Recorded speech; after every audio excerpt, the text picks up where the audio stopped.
శరత్చంద్ర అపూర్వ నక్షత్ర కలిసి దసరా ఉత్సవాలకి అమ్మవారి దగ్గరికి వస్తారు.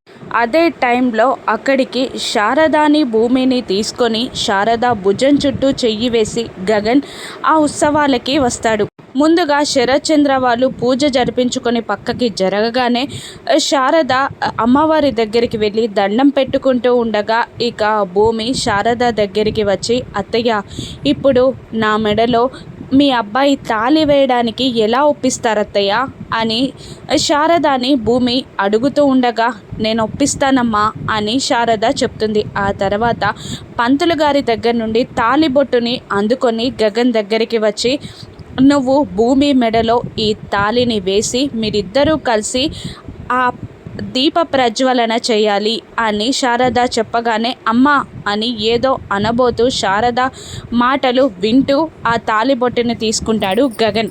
భూమికి ఎదురుగా నిలబడి భూమి వైపు చూస్తూ భూమి మెడలో మళ్ళీ తాళి కడతాడు గగన్.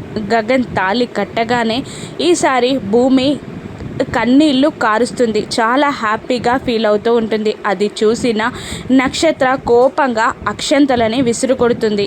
అపూర్వ, శరత్చంద్ర కూడా ముఖాలు తిప్పుకుంటారు. భూమి, గగన్లు ఒకరినొకరు చూసుకుంటూ నవ్వుకుంటూ ఉంటారు. ఇక భూమి, గగన్ ఒక్కటైనట్టేనా? రాను ఎపిసోడ్స్లో చూద్దాం. Thank you for watching.